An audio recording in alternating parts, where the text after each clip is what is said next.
I am thrilled to introduce you to an exciting new storybook journey that I believe will capture your imagination.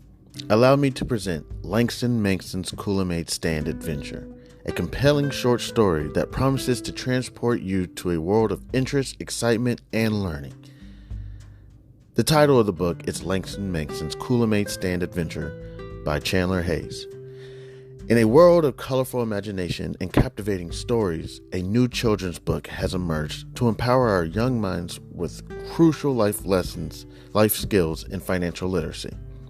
Langston Mankson's Kool-Aid Stand Adventure is a cheering short story written by a talented Black author who understands the importance of equipping our youth in the early stages of life with the tools they need to navigate the realm of money, savings, and smart choices. Meet Langston Mankson and his imaginary best friend, Zonky, a pink elephant, two curious souls who embark on an adventure around the vibrant landscape of Wichita, Kansas, where Langston Mankson sets out to accomplish multiple goals and is met with obstacles that he must overcome. Langston Mankson and Zonky discover valuable lessons of talking about finances in the home in order to gain knowledge. Langston Mankson, with a little bit of confidence, the guidance of supportive parents, the help of community members like Mr. Tiller, and his imaginary best friend Zonky, Langston Mankson learns about the value of money and how to save, the importance of making thoughtful spending decisions, the significance of thinking outside the box when met with challenges with money, and the joys of sharing with others. Through relatable experiences and engaging storytelling, young readers are introduced to the fundamental concepts of money, such as earning, saving, and spending responsibly. Langston Mankson set savings goals, teaching children the importance of planning for future needs and dreams. The book celebrates diversity and the different perspectives on money, shedding light on its role in different people's lives. The characters' interactions emphasize the joys of serving others, the gift of sharing, and making a positive impact in their community. The pages of Langston Mankson's Kool-Aid Stand Adventure come to life with vibrant illustrations. The colorful and imaginative visuals not only captivate young readers, but also enhance their understanding of complex financial concepts. Langston Mankson's Kool-Aid Stand Adventure is coming soon to bookstores and online realtors. It is a must-have addition to any child's library, fostering essential life skills while sparking the joy of reading. Empower the young minds in your life with the gift of financial literacy and imagination. Join Langston Mankson, Zonky, family, and friends on their extraordinary journey of running a drink stand to set them on the path of a brighter future. Your opinion means a great deal to me. I would be honored if you would consider exploring Langston Mankson's Kool-Aid Stand Adventure and sharing your thoughts. Your feedback could play an invaluable role in shaping the future of this project. If you have any questions, comments, or would like to discuss the book further, please don't hesitate to reach out to me. Your support in spreading the word about Langston Mankson's Kool-Aid Stand Adventure would mean the world to me, and I deeply appreciate your consideration. I am a passionate advocate for financial literacy. Me, Chandler Hayes, and am excited to join the community of storytellers. With a background in finances, I am driven to inspire children to embark on their own adventures of learning and discovery through the power of literature. Langston Mankson's Kool-Aid Stand Adventure is a heartfelt endeavor to promote financial literacy in a fun and accessible way. As a Black author, I'm committed to providing children of all backgrounds with the tools for success, and I am proud to contribute to a more financially informed generation. Thank you for taking the time to explore this advertisement, and I look forward to the possibility of sharing this extraordinary literature adventure with you. Please feel free to contact me. You can reach me at the email c287gph@gmail.com. All right, thank you. Warmest regards. Have a great day. God bless. Yo, what's good? It's Chanmanhouseofb.a.r.f. Barf, what's good? What's popping? I was just sitting here, not doing much, just getting my day started. It's a nice, beautiful October day outside. It is October, what is today? October 28th? Let me think. Yeah, yesterday was the 27th. That would make today the 29th. I'm kidding. It'd make today the 28th. And with this option trading stuff, it really keeps you up on the date. So, it's like I'm back in school. I know the date every day. I'm not going to try to get too much into the options trading today. I've been really working on it. Not saying I've been successful. I've had some successes and I've had some failures. And the real crazy thing is that still trying to maintain all these bills. These bills are coming like what I've heard when I was working, I got in one my last job, I got a new role, right? And this person said, man, at first it was like we were just drinking out of the hose, on the side of the house at grandma's house. Like, yeah, man, it was just like, you turn the water on, you were drinking from it. And then she's like, and then they turned the fire hose on us. You know what I'm saying? We still trying to drink the water. Just got,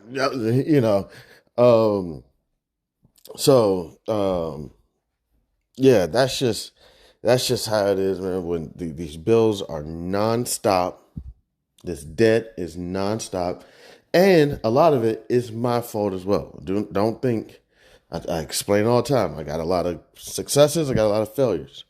I told you I'm gonna also put, come hang out with Chan. So went out the other day. I kind of got to. I'm not sure. I don't know who's gonna hear this, but went out to a lounge in the District of Columbia, and I'll even tell you it was in this area, DuPont Circle, and I'm chilling. These people just keep throwing me shots. Some of these, at least one of my guys, one reason why he was throwing me shots was because he was like, yo, he's kind of up on my situation of, possibly about to go into foreclosure. Spouse is estranged. I'm in and out of different courts. I know it's irresponsible, but I'm about to get to a point where I'm just like, you know what? I know I shouldn't be talking about this legal shit while it's ongoing, but I'm about to get to a point where I'm just about to stop showing up, and whatever happens, happens. I'm sorry. I know I've talked to some divorcees, and they're like, no, don't do that. I did that, and you're going to lose it all. She's going to take everything, and you're going to be an 80-year-old man living in Little Rock, Arkansas, on a little plot of land. That's all you're going to have. I'm like, man, could I at least be in like Wichita Falls, Texas, so I can be close to the Dallas Cowboys or something, go watch some football, and live out the rest of my days, I guess. And they're like, nah, man, you got to be responsible. You got to stay on top of it. But, man, I just get tired of just being in and out of court, man. That shit, and it's expensive as hell. Like when they say when the family feuds, nobody wins but the lawyers. That's all it is, man. Just it's like, hey, we have to come in and resolve your situation, so you got to pay us for that. Besides getting paid for no reason, I recently started House of B.A.R.F coaching and therapy. Right now it's coaching, but I'm going to go back in there, and I should have put like /therapy or something. I'm going to try to figure it out. But just, hey, let's get together. One thing I've never been a coach. I think I'd be interested in doing it one day. Just little kids, just basketball. And then also financial coaching, and one thing I don't know anything about coaching, but one thing you kind of got to get into when it comes to coaching is this person has their technique. This person has what they're going to do. They got it down pat. This is who they are. Supposedly, who you are is who you are by the time you're 6 years old. People know who you are. You grow up in it. If you were the kid that cried every birthday, you know what I'm saying, because everything just wasn't right, you didn't get the present, you probably did it around 5, 6 years old, and you're probably doing it around 35 years old. You know, you just are who you are. So when it comes to coaching, you are who you are. Okay, now how am I going to be able to get the best out of who you are? How are we going to be able to put you in a situation that we can get the best up out of you?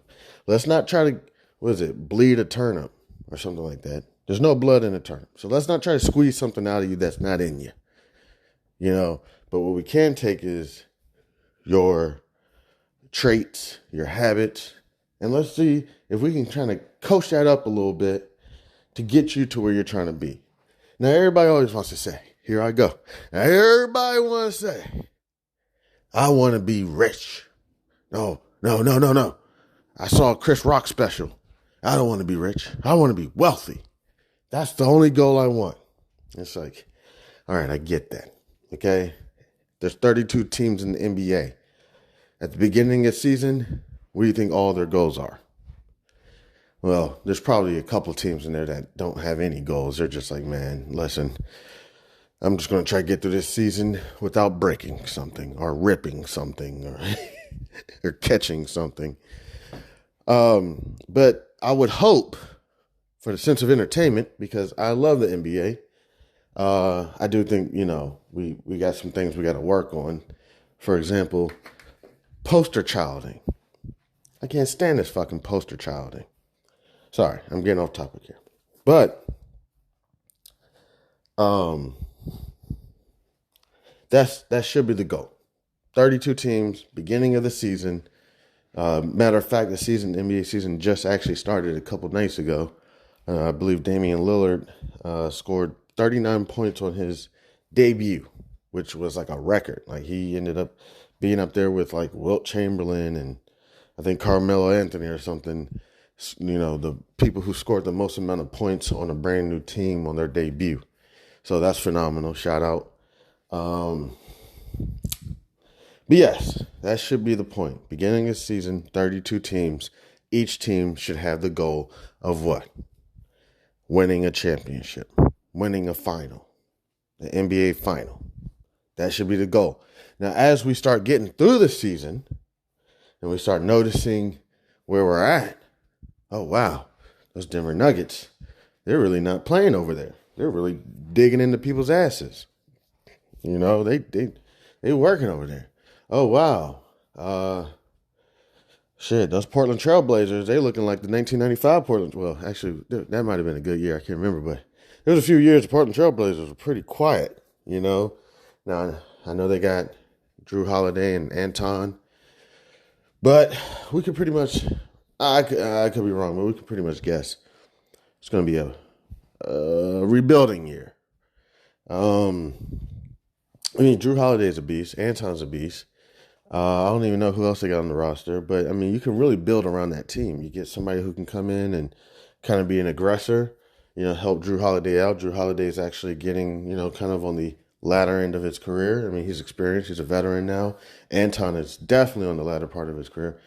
He was down there in Phoenix for years, and right when he's getting that close to a championship, they want to trade him. And that was because he didn't perform as well as they probably would have liked for him to do in the playoffs last year. But again, the goal, 32 teams, beginning of the season, win an NBA Finals championship. Get the goal. Okay? That's the goal. Now, what I say the goal should be? Look, I'm a human as well. I go in, the day just started today, right? When I was talking about going to a couple bars out there in DuPont. Starting the day off, my goal is let's try not to spend $100 today. That'd be my goal. Wake up in the morning, went out last night, went out the night before that, blah, blah, blah, blah. Probably have spent $400 in the last couple of nights. That's bill money. I mean, seriously, that's bill money. Car insurance, groceries, all that. I'm throwing that liquor in the club. Women walking around and butt cheeks out. I was like, man, what in the world? Just cheeks out. You get to a point, man, you're just like, man, yeah. A little younger, you're like, oh my gosh, that woman's cheeks are out. Now you're a little older, you're like, is that sanitary? No, I'm kidding. But starting the day off, man, try not to spend $100 today. If you need a little gas, get a little gas. If you need some groceries, get some groceries. Or I may just order a platter from one of my favorite restaurants and just kind of eat on it all day, But that's the goal.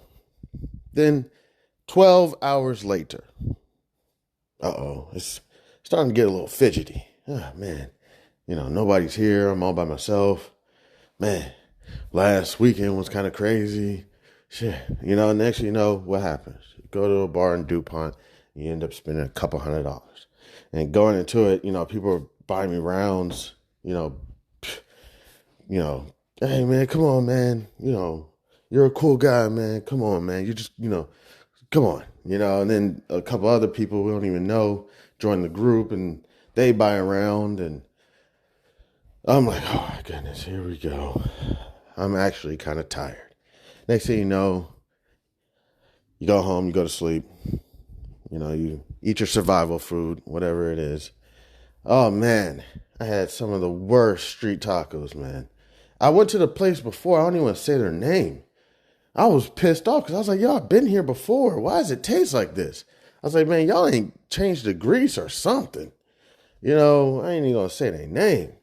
So it was my survival food, and I ended up throwing it away. Let me tell you how bad it tasted. It's like 2 or 3 in the morning, and I'm like, man, I got to go brush my teeth. I was like, I got to get this taste out of my mouth. You know what I'm saying? Like, I think I even took the trash out because, it smelled like old grease. You know what I'm saying? I was like, man, I got to take this out because it's even kind of reeking. So wake up the next morning, what you got? Receipts in your pocket, not money, receipts. And you also check the bank account, and what happened? $250. Goodness gracious, what was I thinking? I'm not rich. I'm in debt. Okay? I'm a second away from being out in the street. No lie. I'm probably going to call family and friends who are going to love it. Love it. Now, we got Chan. We got him now. He has to listen to us. First things first. Stop the drinking. Turn it down a notch. Stop hanging out. Stop hanging out with those people. They're not good for you. I'm like, man, shit. You ain't got to tell me. So that's what ends up, and then next thing you know, spending $200 or $300 on the day. And you're like, crap. But the thing is, I try to be optimistic. I'm a optimistic person. I believe in the future. I believe the best times are yet to come. And that's coming from a man who's watched Serena Williams. I've watched Eddie Murphy. I've watched Dave Chappelle. I've watched Michael Phelps. I've watched Mike Tyson. I've watched Oscar De La Hoya. I've watched, I even got to see Magic Johnson in his last couple of years. When he was hitting the Kobe before the Kobe. The back down thing. He have his knee braces on and everything. I think I got a glimpse. Was I able to get a glimpse of Larry Bird in his last couple of years? I think I may have even been able, I'm not sure what year he retired. I got to see him at Smith. I got to see Michael Jordan. Got to see Michael Johnson. I got to see Dominic Dawes. So when I say the best times are yet to come, I mean, I could easily say, that ain't no way anybody else is going to raise the bar from here. We're doomed. Okay. We're all going downhill from here. All right. Nah, I still believe in the future. I still believe in the youth. I still believe the best times are yet to come. Of positivity, more enlightenment, um, laughter, all these different things. So, what I call a goal, what I would consider a goal, is let's optimize um, our situation. So personally, and I will let you know one thing that pisses me off a lot is, let's say somebody says, "Hey, fine, I want to sit down with you, Chan. I don't give a shit. I'm on my last leg. It can't possibly lose." Because that's typically when people come to you to talk about their finances. They never come talk to you about when everything's going good. They never, when they got their job, when they're doing well, they got a proof of that loan. They get to go buy a house. They got their spouse. They got their child. See, for anybody else, if you're in finances and you just heard the situation I set up, you're seeing the possible crash. You're like, they just bought a new house, new car, baby, ooh. Yeah. But for anybody else, they say, keep going, you're doing great. Because that's the dream, that's the life that we're supposed to be in. You also have to remember, there is propaganda, there is an agenda. And I'm not trying to get conspiracy theory, but there's an agenda, For example, just saw something on milk. Somebody had a surplus of milk. They happen to know somebody in a big place. They call their buddy in a big place, like a governor or something. I don't know who. And then they start pushing this campaign, Got Milk, and all these things, different actors and actresses with milk mustaches and everything. And we're thinking, what? Oh, I got to get some milk. Why? They say it's good for your bones. They say, you can help you put weight on if you're a little skinny. Get the whole milk. And yes, I will say, if you are a little underweight, just for a little bit, I'm not no doctor or anything, and this is not advice. You could drink some whole milk for a little while, man. That junk will get you big. You know what I'm saying? If you're struggling with putting pounds on, skip the 2%, go to the D. What is it? Grade D or something. I can't remember. But the whole milk, I'm telling you. Or if you have a child who just doesn't seem to be putting weight on, say, all right, I'm going to exchange that 2% for some whole milk and put it in their cereal. They'll notice the difference probably for 2 or 3 days. For 2 or 3 days, they're going to be like, man, what is this butter you're putting in my cereal? Because it's thick. It's just, hey, nothing, don't worry. But after 2 or 3 days, they don't notice. And then also, if you're on the other end, you can get the 1% or something. If you're like, I need to kind of slow down, but I still like milk with my pastries or my danishes. Well, you cut down to the 1%. You know what I'm saying? When you're like, okay, let me cut down to the 1%. You'll notice a difference for about 2 or 3 days. You'll be like, man, it tastes like I'm drinking watery milk or something. Before you know it, you can't even taste the difference. It just tastes like milk. But yeah. Me, lose track of my thinking. Where were we at? Well, regardless, I'll come back to it. Stuff always comes back to me after a while, and I'm like, oh yeah, that's what I'm saying. Real quick, I will let you know, I actually was just sitting here. I'm on Allison.com. What brought me here? It's a requirement from the state of Maryland for me to receive unemployment benefits. I have to take these classes. There's reemployment activities. So I was sitting here on Allison.com and I'm looking at debt. So see it coming. Adjustable rate mortgages come in 2 primary types. Balloon mortgages, 7/1 or 5/1 mortgages. So literally, just sitting here, been listening to this thing going for about 30 minutes to an hour. I'm probably going to listen to 1 or 2 more hours worth of stuff. And then I'm going to put it on my weekly certification, let them know that I applied for a few jobs and I did some activities. And hopefully I should be able to get, and I got to do this every week. and they approved me. When did I get approved in? Until like November 2024. I was just looking for like 6 months. I thought it was like 6 months. They're like, no, you're good till about November 2024. I was like, what? And then they broke down approximately how much I'm gonna be getting paid and everything. I was like, are you crazy? And I may even be in a situation where I can like reapply, which I thought was unusual. I thought once it was up, it was up. But based on like my circumstances of kind of what I went through and whatever, I'm not sure. I got to get back to you. But seriously, I know this is another thing is this government benefits thing is too much propaganda as well. Oh, yes. Yeah. And again, not trying to get conspiracy, but there is an agenda out there. Okay. There is an agenda out there. Okay. Essentially going back, it just came back to me. Is that while we're out here kind of like living our lives, there are sharks out there who are working. They got too many eggs, or they just want to make more on eggs. So they hold the eggs back. They say, hey, hold the eggs back for like just a week, 2 weeks, however long you can. You say, okay, sure. You hold them back.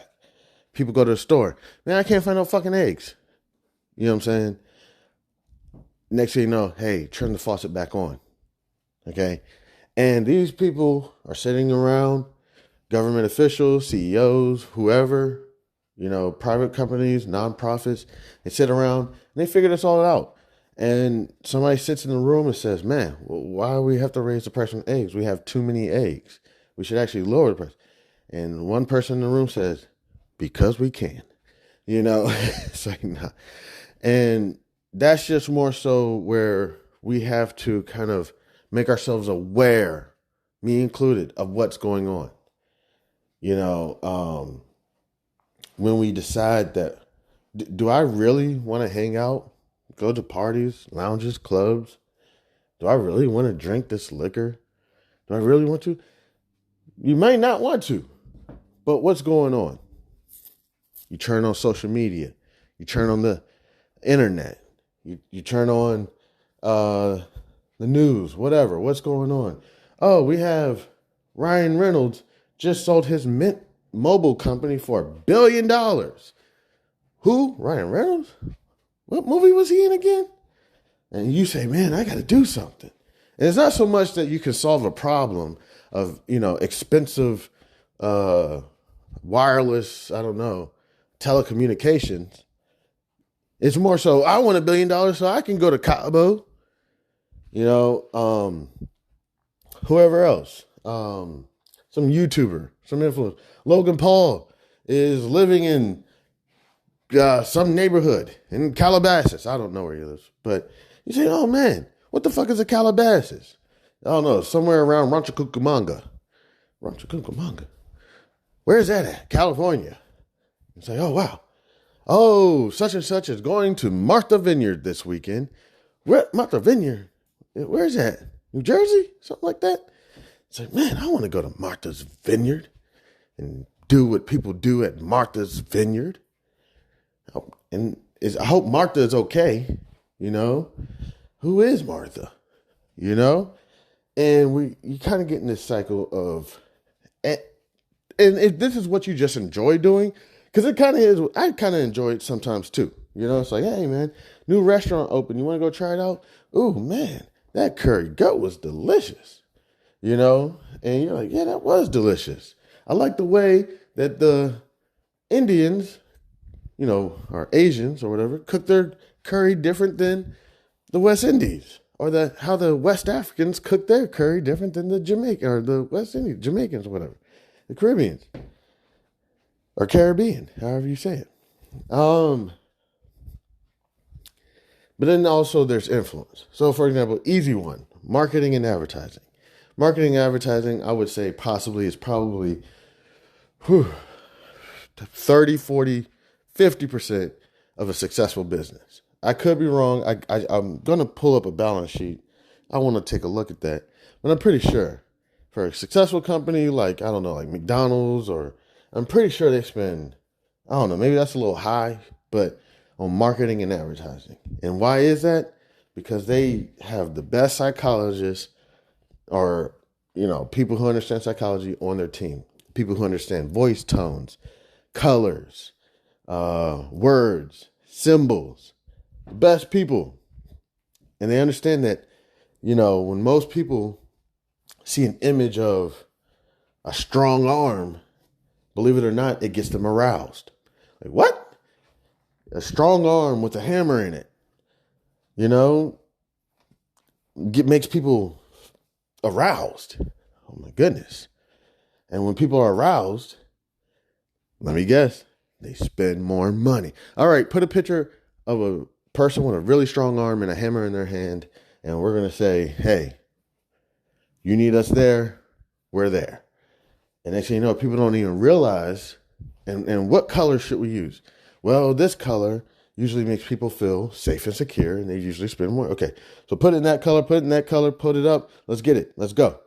And then you got to keep up with the campaigns. Okay, it got it, the job done. Now where do we go from here? Okay, let's do it again. We got another. Jingles, all that.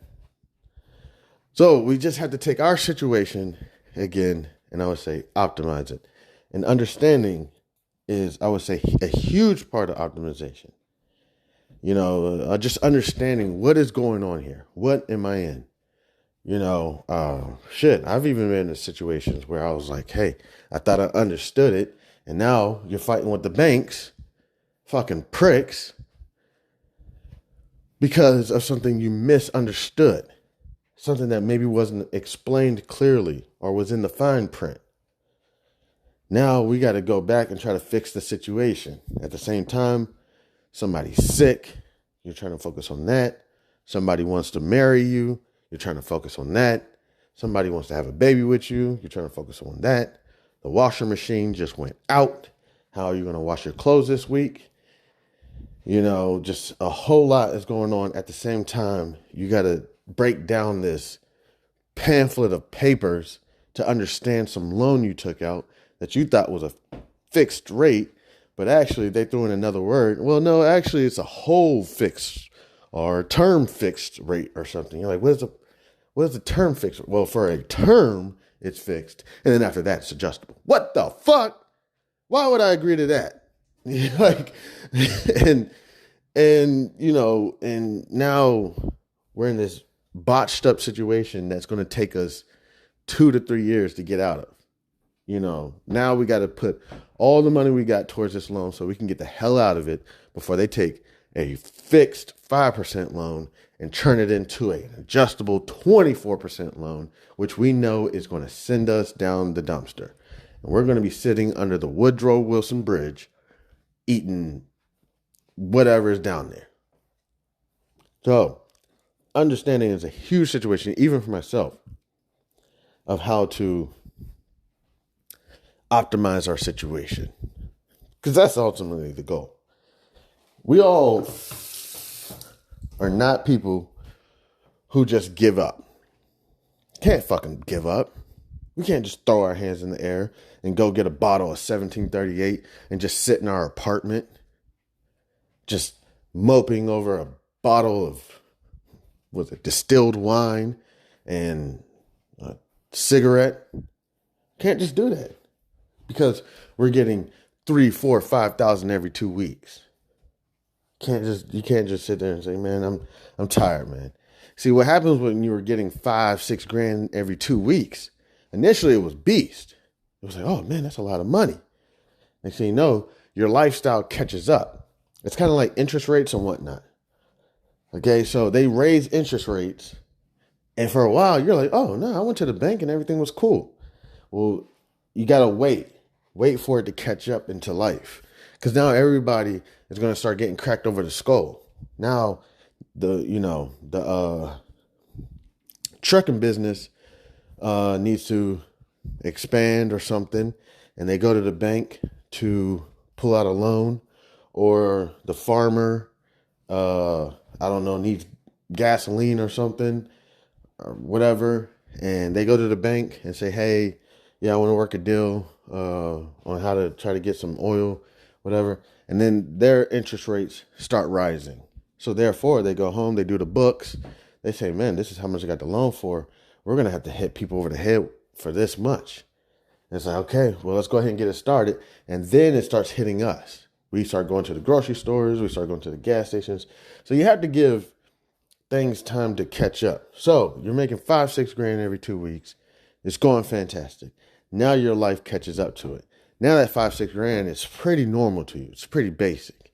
Making $10,000 a month or making, $7,000 a month. It's pretty normal now. Now you're in this cycle that's hard to get out, because one way I kind of approach it is now it's time to start grabbing a little bit of money and putting it to the side. As we're in this circle, whirlwind, oh my gosh,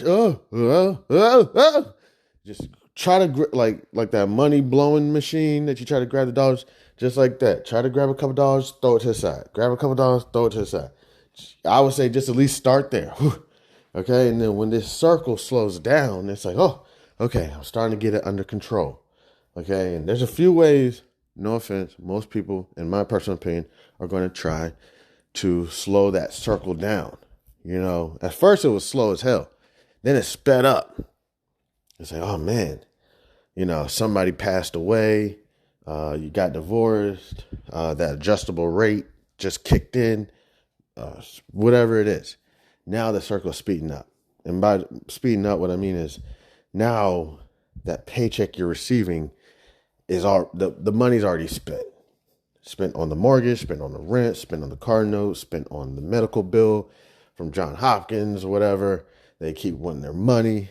Medical bills now supposedly fall off your credit score or something. You're like, you know what, fuck it, I'm not even going to pay them or whatever. Credit cards, whatever it is. The money's already spent before you get it. When you get your paycheck, it lasts about 2 hours and you're broke at the bar by the end of the day. I'm kidding. But so the wheel is speeding. It's speeding off. You're waking up, got to go to work, pound the payment, boom, boom, boom. Paycheck comes in, boom, spin it, boom. And we're just trying to fight to figure out a way to get out of this loop. And a couple ways we will go about this is what? Pick up a second job. Pick up a second shift. I'll do a double today. Get a whole new job. Try to go to college. Maybe I could get married. Maybe if I get married, I could have another income. So next thing you know, we do one of these 3-4 things. But even just saying it, does it really sound like, no offense, I'm not trying to be condescending. Does it really sound like that's the solution to any of our problems? Picking up a second job. What's that going to do? No offense. That's more expenses, more time spent at work, less time spent with family or friends or working on a small business. Picking up a second shift. What's that going to do? Now I got to pay more in taxes because I'm making more money. There's so many things that getting married, well, they become a shoe porn head. They need the new shoes every week. They become a drunk and they need to drink liquor every day. Not saying that's everybody, but something comes up. They become sick. So it's really not really always the answer. And maybe sometimes, again, if you marry wealthy, maybe that is the answer to all your problems. Maybe you marry the princess of, I don't know, America or something, and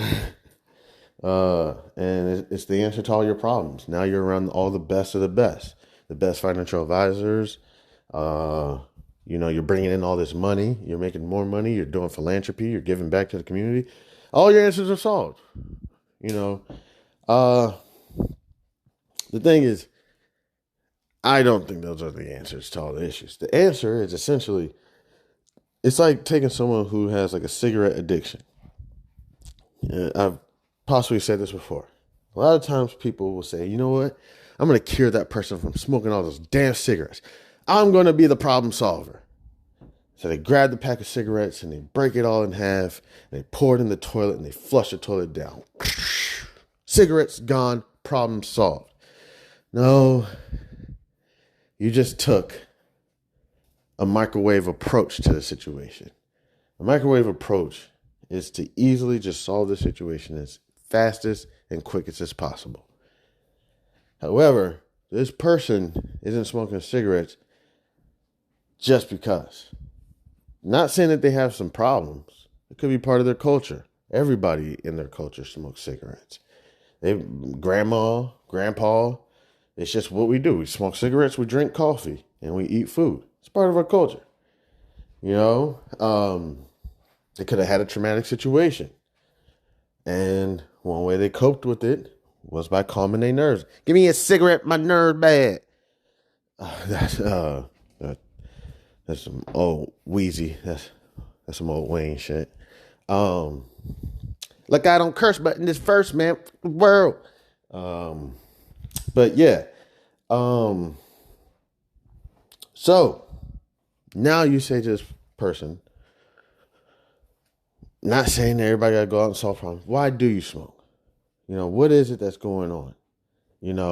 And maybe slowly but surely you're able to address the situation that got this person smoking cigarettes.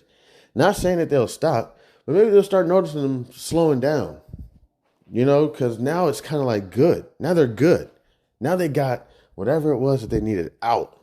Whatever was in is now out. Not to go to an extent, sometimes I will have a conversation with a racist, and the hopes, I kind of have an agenda with racist people, which is to see maybe if they just hear themselves talk, but maybe if they're just racist, they're just racist. There's nothing you can do about it. Maybe they just hear themselves talk. Maybe they'll say, you know what? Because a lot of times when you sit in your pot and you let things stew and brew and, you can, so I've been kind of hanging out solo recently. You know what I'm saying? Really haven't been hanging out with a lot of people. I haven't really been talking. People been kind of getting on my nerves. I've been kind of staying solo. Somebody recently told me, man, staying solo could possibly be the equivalent of smoking a pack of cigarettes every day. And I was like, wow. It's like, yeah, man, staying solo can really do a lot of damage to your brain, to your body. Humans are made to socialize. Man was not made to be alone. Socialization is a part of life. I mean, from day one, it takes two people to make a baby. So socialization is how this world is going to go.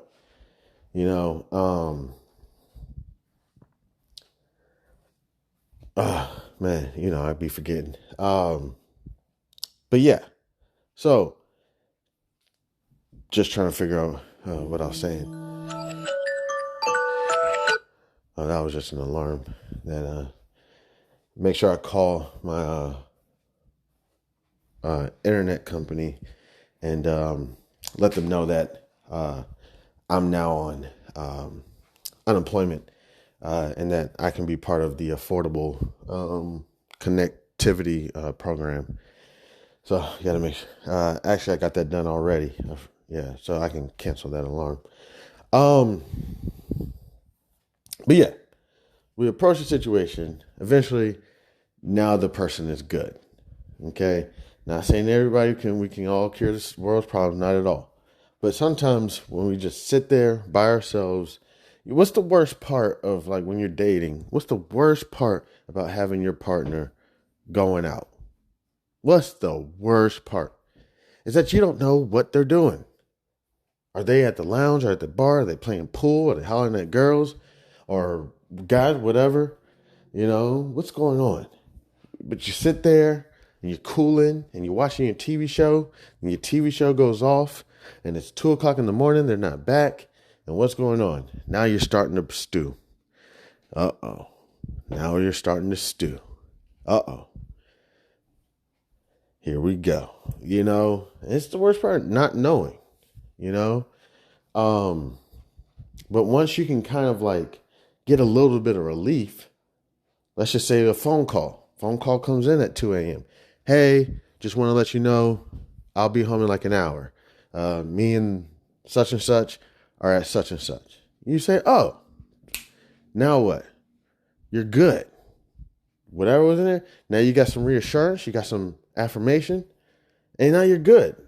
So that's kind of how I say I could be wrong about this, but how kind of approaching the financial situation. Just kind of like, why is it that I'm not really good with finances? Or not saying I'm not good with finances. I don't like saying it like that. There's no such thing as good and bad. I mean, I don't want to make it seem like this is a bipolar situation. It's ongoing. Okay, but why is it that I just can't get right with these finances? It just doesn't resonate with me. And I more so say, well, where, as I'm pretty sure, where does it begin? Where does it start? Okay, what happened? Well, now we get into the situation of why is it that you're so quick to just acquire debt, not really acquire no assets? Why is it that you kind of had to get that Benz, you know what I'm saying, when your job is only like 5 minutes away? No offense, your income isn't like Mercedes-Benz income. What is it about this? And now you could possibly, and is it going to change the individual? No. They still going to want their Louis Vuitton, Prada, Dior, and they're still going to want their Mercedes-Benz and their red bottoms, or for men, whatever. They're still going to want their colognes and their liquors and whatever, trips to Cabo, whatever it is. They're still going to want these things, but now they feel good about themselves. For a while, it was a mystery. It was just out there, man, yeah, why am I doing this to myself? I can barely afford making it to Sandro Pay, but I'm going to do this? Like, what am I doing? And next thing you know, you're on the trip and you say, you know what, I got to leave early. You leave early. Now your homegirls or homeboys pissed at you because they're like, dude, you left early. Like, you know what I'm saying? Like, what the fuck? And you're like, man, I just had to get home. I don't even know. It's a lot of stress. Stress kills, and it kills silently. Now when you can kind of say, okay, I get it. I'm addicted to shoes. I'm addicted to outfits. I'm addicted to traveling. I'm addicted to cuisine. I'm addicted to tobacco, weed, liquor, television, whatever it is, cars, club, outfits, whatever. Now once you're like, okay, this is who I am. What is it about me? I've always liked being fancy. Fancy Nancy. I've always liked it. This is just who I am. And what is it about that? Well, you know what? I grew up in a poor neighborhood. Never had shit. My mom never even told me who my father was. You know what I'm saying? I guess she didn't get along with the guy and he just abandoned us. And it's just me and my siblings and my mom. And we just kind of like, barely made it, and I'm just trying to figure things out. And it's like, okay, see, you've kind of always felt like this. And now in order to make yourself feel better or overcompensate, you go shopping once a week at the most expensive stores. And this makes you feel good. Okay, now we're not saying don't get your Dior. We're not saying don't get your Kate Spade or don't drink your fine liquors. But is there a way that we can approach this? One way we could approach it, and this is a terrible idea, but I'll say, hey, we got a little bit of money. Let's go sell a contract. Okay? Let's go sell a contract on the open market. We're going to get premium. All right? Now, that contract, get it for a week or 30 days. And let that money sit a little bit. And that money, if you get the premium, and as long as you're watching the market, if you start losing, you may want to cut that contract. But you go sell a contract, you know what I'm saying? You get $200 for the contract. You got to wait a week, 2 weeks, 4 weeks, whatever, however long. In a couple weeks, you're going to have $200 that you received minus commissions and fees from a contract you sold. You can take that $200, maybe take 50% of it. Take that 100 and go blow it. If you want to, go blow it. But what did we not do? Take the money in our bank that we worked so hard for, stressed out, ankles. They used to say, man, my dogs are barking. Dogs are barking, meaning your feet are cooked from all the walking you've been doing all day, walking up and down the sidewalk to go get lunch, walking to the metro, walking around the office, probably not wearing the best pair of shoes for your feet. Get home, got to go to the grocery store, got to cook dinner, got to clean the kitchen. Bathroom hasn't been cleaned in a week. Shit, got to do that. And feet hurting, knees hurting. Paycheck come in on Friday. And you're tired. And you want to take that check and immediately start paying bills. Again, we're taking a microwave approach to situations. We want to be stress-free. No offense, stress is a part of life, and stress is actually good for you as long as it's not too much stress. Stress is what keeps you up. Stress is what keeps you going. Stress is what's going to get you to perform at a higher level. You don't want to just get rid of the stress. No offense. To do what? To just not be stressed out, watching TV or at the bar, just saying, hey, I'm just going to spend it and think you're going to get it right back? No cap. It's not going to happen, cap. You're spending your hard-earned money to acquire, no offense, liabilities. Your hard-earned money, spending to get liabilities. You're literally buying problems compared to taking those assets. And I'm not a financial advisor. This is just some idiot on a microphone who's trying to get money because he's broke. But it would be a better situation to just say, you know what? Fuck the bank. Fuck whoever else. Credit card company. Fuck the wireless company. For a month or two. Just for a month or two. And possibly take your assets. What is one thing we want to do? We want to make sure we pay our bills on time. My dad never paid his bills on time. And look at him now. Out there on the curb smoking cigarettes, drinking out of a brown paper bag. 50 years old, that man. And he ain't did shit with his life. Except make babies. So, what are we going to do? I ain't never going to be like that. I'm going to pay my bills on time. So we have this, I need to pay my bills on time.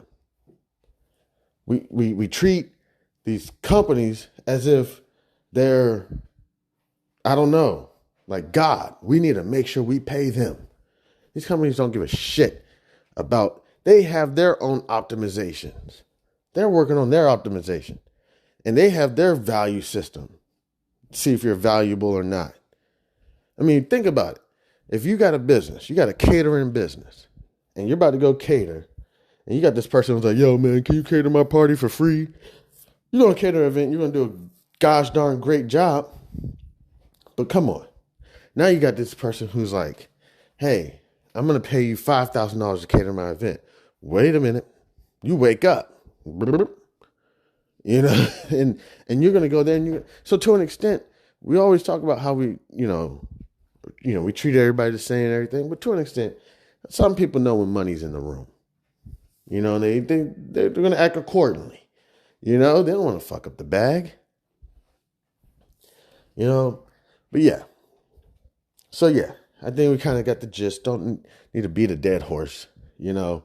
But to an extent, it's okay to take, I'm not giving out advice. Some point in our life, just take a risk on ourselves. These credit card companies, wireless companies, telecommunication companies, credit card companies, automobile companies, all these companies are going to be around. They've been around since the 30s, 40s. If they're part of a duopoly, oligopoly, monopoly, whatever, they're going to be around for another 30 years. Okay. They're good. They're working on their projects. They're trying to get things done. But who's not good? Me. I'm not just pointing the finger. Me too. Shit, we not good. I mean, we're great. We're blessed and everything. But we got to get our situation together. So why don't we just take out a small loan if we need to? I mean, at some point, you got to take some risk. You got to be vulnerable. You can easily try to be a pessimistic person and try to be on top of everything and there's nothing wrong with optimism, pessimism, whatever you want to call it. But there's nothing wrong with somebody who's like, I need to stay on top of it. I pay my bills on time. I do what I got to do. I put all my money in a savings account. I don't touch it. I'm going to save for the rest of my life. I'm good. Okay. Well, it's not true. You got a house. You had to take some risk on that. You literally took out a $400,000 loan and told them that you're going to pay them back. That's taking risk. If you don't, shit, the rest of your life probably can be fucked up. You know? So we're taking risk, but we're taking these standard risks that we've been taught is a part of life. Buying a house is a part of life. No, the hell it's not. You don't have to do that. You want to do that because that's what your mom did, your dad did, and you're trying to, do the same things they did. So I don't know. I'm not giving out advice, but I say at one point, when are we going to take a chance on ourselves? Literally, if you stop paying your bills right now, and I'm not advising stop paying them at all. We have a life that we need to maintain. We make deals with these companies that we're going to pay them. We got to abide by the contract. Or it could be a breach of contract and you could go to court. But there's nothing in there that doesn't say, hey, I need to take a chance on myself. I've been taking care of y'all for 18 years. I've had this same cell phone for 18 years. Been in this house 15 years. I've had this credit card for 10 years. I've had this student loan for 10 years. I've had these medical bills 10 years. And at no point did I ever just say, you know what? I got to bet on myself.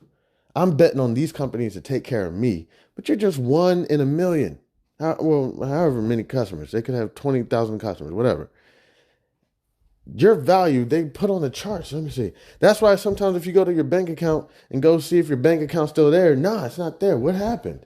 They did their value evaluation, customer value evaluation. They realized that your account's been sitting there for 7 years. They said, man, you know what? We don't know if this person's alive or dead or whatever. We're just going to go ahead and get rid of the account. No, they don't give a fuck if you're alive or dead. The account didn't have $400,000 in it. The account had $2,500 in it. The account had $10,000 in it. They said, man, we can't keep maintaining all this stuff. We're sending them promotions. We got to maintain their account. We got to keep it safe. What are they going to start doing? Putting fees on it. Or a process I believe is called a sheetment, where they just go ahead and just send it off to like the state. They say, man, we're going to go ahead and get this out of here. Because they're trying to keep going. But at what point are we going to say, you know what? I'm going to take a chance on my motherfucking self. You know what? I can't pay these bills this month. Sorry. I'm not promoting it. Sorry. Because we have a plan. See, a lot of people will not pay their bills with no plan.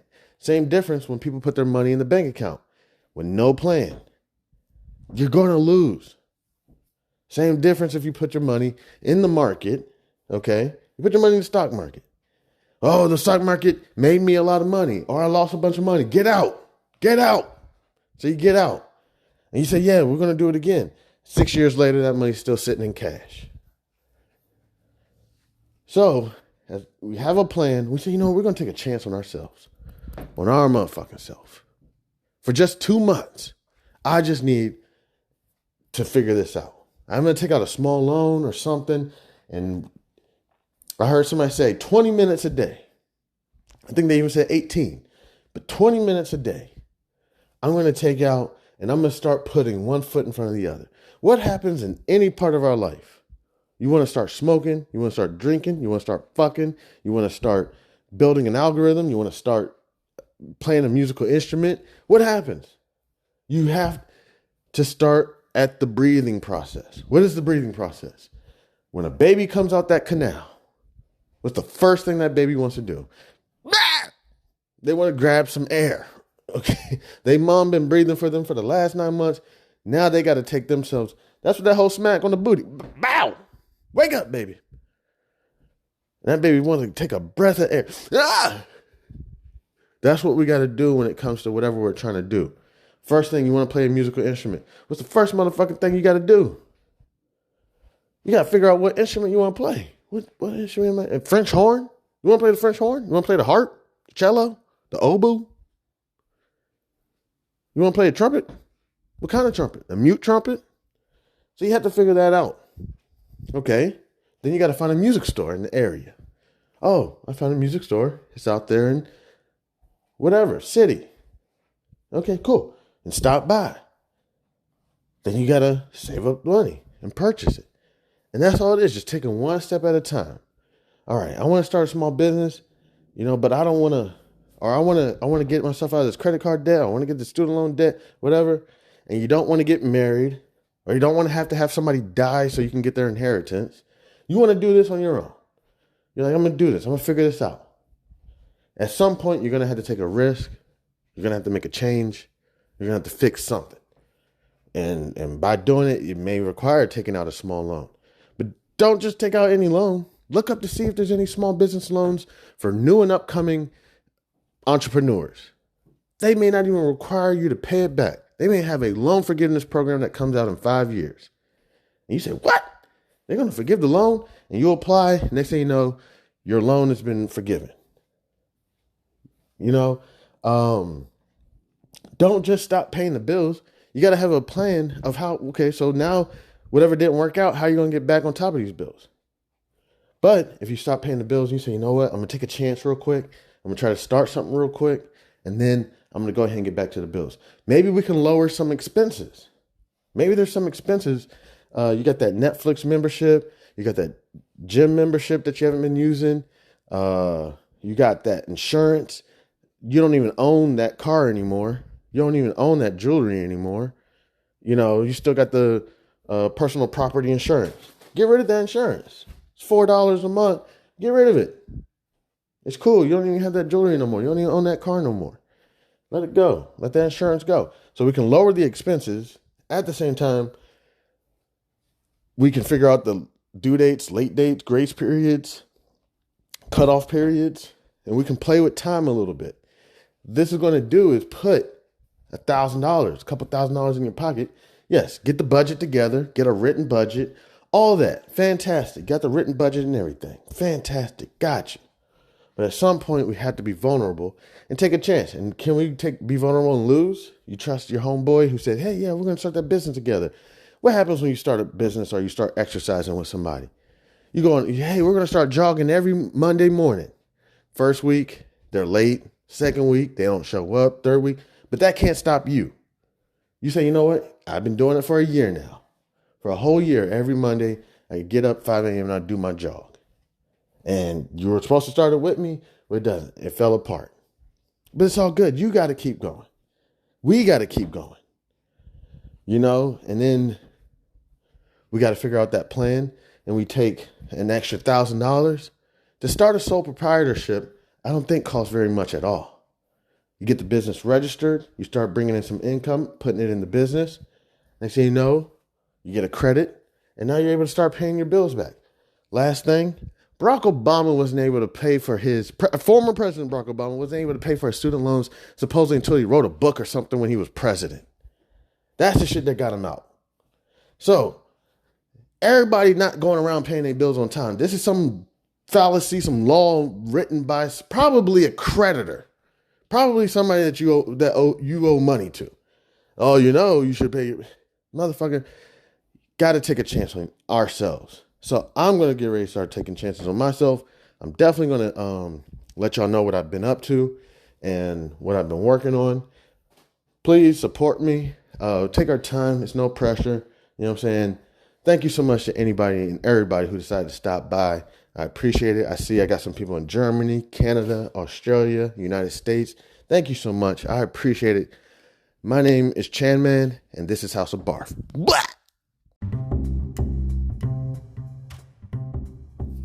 Introducing the Listener Support Program, fueling the future and quality of House of B.A.r.f. Dear loyal listeners, at the House of B.A.r.f., we strive to bring you the most engaging, informative, and entertaining content every day into the world of business, accounting, regulation, and finance. We strive to provide you with expert knowledge, practical tips, and thought-provoking discussions to help you excel in your financial endeavors. We are dedicated to fostering meaningful conversations, sharing valuable insights, and creating a community of like-minded individuals who are passionate about business, accounting, regulation, and finance. Producing high-quality content requires dedication, resources, and effort from a talented team of one, me, but in the future, hopefully I'll have a team. That's why we are excited to introduce our listener support program. This initiative allows you, our cherished audience members, to play a pivotal role in shaping the future and the content and assuring House of B.A.R.F's sustainability. In the future, becoming a supporter, you will be able to enjoy a range of exclusive benefits. Benefits that I'm hoping to be able to bring eventually: early access to episodes, access to episodes that are not, public, that are not accessible to everyone, possibly even create better content. And then all those mistakes I make, maybe I'll put them in a separate episode. You'll be able to get some behind the scenes stuff, and other exclusive things such as merchandise. Possibly I have a children's book coming out, may be able to offer that. Your support goes directly towards enhancing the quality of our content, expanding our reach, our research, and investing in new resources and technology to bring you even better experiences. Your contribution will help us continue to deliver thought-provoking discussions, captivating stories, and insightful I didn't mean to say that. Maybe in the future, may possibly interview someone that will keep you engaged and inspired. Join us in shaping the future of House of B.A.R.F by becoming a supporter today. Your generosity empowers us to keep our conversations alive and ensures that we can contribute to provide valuable content to audiences around the United States and hopefully in the future of the world. To support us, simply visit podcasters.spotify.com. Then you can get to House of B.A.R.F. Also, it is on Spotify. And support this podcast and become a supporter, and choose a membership tier that aligns with your preferences. Every contribution, no matter how small or how big, makes a meaningful impact and is deeply appreciated. Thank you for being an essential part of our journey. With your support, we can reach new heights and create content that truly resonates with you, our incredible listeners. God bless. Happy listening. I'm Chanman. This is House of B.A.R.F. Again, if you would like, you can visit podcasters.spotify.com/pod/show/Chan-man7. And you can go to support this podcast and become a supporter today. Thank you. You can also reach me at c287gph@gmail.com. Thank you again. You have a wonderful day. God bless.